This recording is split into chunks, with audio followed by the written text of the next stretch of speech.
এক পিস কত তালশাঁস? এক পিস দিয়ে কি করবেন? এক পিস 5 টাকা, 3 পিস 10 টাকা।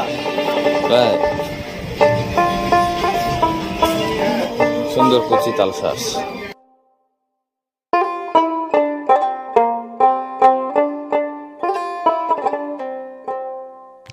বন্ধুরা, দেশীয় গ্রীষ্মকালীন ফলের মধ্যে কাঁচা তাল অন্যতম, যা বছরের অল্প সময় পাওয়া যায়।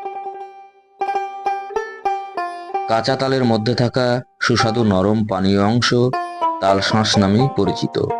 তালশাঁস নরম, হালকা নরম বা একটু শক্ত প্রকৃতির হয়ে থাকে।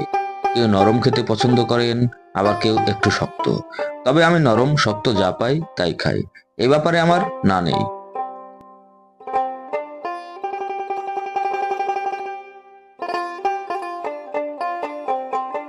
বন্ধুরা,